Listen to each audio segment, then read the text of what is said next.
ಮೊನ್ನೆಯಿಂದ ನಂದಿನಿ ಹಾಲು ದರ ಏರಿಕೆ ಆಗಿರೋದಕ್ಕೆ ಸಂಬಂಧಪಟ್ಟಂತೆ ರಾಜ್ಯಾದ್ಯಂತ ಜನ ಆಕ್ರೋಶವನ್ನ ವ್ಯಕ್ತಪಡಿಸ್ತಾ ಇದ್ರು. ಇದರ ನಡುವೆ ನಂದಿನಿ ಉತ್ಪನ್ನ ಮಾರಾಟ ವರ್ತಕರು ಹಾಲಿನ MRP ದರಕ್ಕಿಂತ ಹೆಚ್ಚು ರೂಪಾಯಿನ ಪಡಿತಾ ಇದ್ದಾರೆ ಅನ್ನೋ ಕೂಗು ಕೇಳಿ ಬರ್ತಾ ಇತ್ತು. ಅಂತವರಿಗೆ ಸರ್ಕಾರ ಇದೀಗ ವಾರ್ನಿಂಗ್ ಕೊಡೋಕ್ ಮುಂದಾಗಿದೆ. ಏನದು ನೋಡ್ತಾ ಹೋಗೋಣ. MRP ಬೆಲೆಗಿಂತ ಅಧಿಕ ಬೆಲೆಗೆ ಹಾಲು ಮಾರಾಟ, ಗ್ರಾಹಕರು ದೂರು ನೀಡಿದ್ರೆ ಲೈಸೆನ್ಸ್ ರದ್ದು. ಹೌದು, ಮೊನ್ನೆವರೆಗೂ 22 ರೂಪಾಯಿ ಇದ್ದ 500 ml ನ ನಂದಿನಿ ಈಗ 550 ml ಪ್ಯಾಕೆಟ್ ಆಗಿ 24 ರೂಪಾಯಿ ಆಗಿದೆ.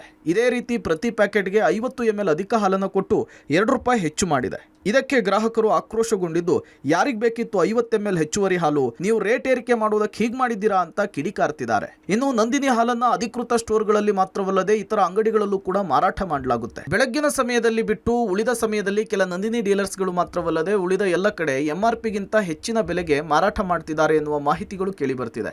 ಈಗ ಇದಕ್ಕೆ ಕಡಿವಾಣ ಹಾಕಿ ಗ್ರಾಹಕರಿಂದ ಹೆಚ್ಚಿನ ಹಣ ಪಡೆಯುವುದನ್ನು ನಿಲ್ಲಿಸುವುದಕ್ಕೆ KMF ಮುಂದಾಗಿದ್ದು, MRP ಗಿಂತ ಹೆಚ್ಚಿನ ಹಣ ಪಡೆಯುವ ಬಗ್ಗೆ ಗ್ರಾಹಕರು ದೂರು ಕೊಟ್ಟರೆ ಅಂಥವರ ವಿರುದ್ಧ ಕಾನೂನಿನ ಕ್ರಮ ಕೈಗೊಳ್ಳೋದ್ರ ಜೊತೆಗೆ ಲೈಸೆನ್ಸ್ ರದ್ದು ಮಾಡುವುದಾಗೂ ಕೂಡ KMF ಹೇಳಿದೆ. ಖಂಡಿತವಾಗ್ಲೂ ನಾವು ಡೀಲರ್ಸ್ಗೆ ಕಾಂಟ್ಯಾಕ್ಟ್ ಮಾಡಿ ಯಾವ ಡೀಲರ್ಸ್ ಅವರು ಎಕ್ಸ್ಟ್ರಾ ತಗೊಂಡಿದ್ದಾರೆ ಅವ್ರಿಗೆ ಎಚ್ಚರಿಕೆಯನ್ನು ಕೊಡ್ತೀವಿ.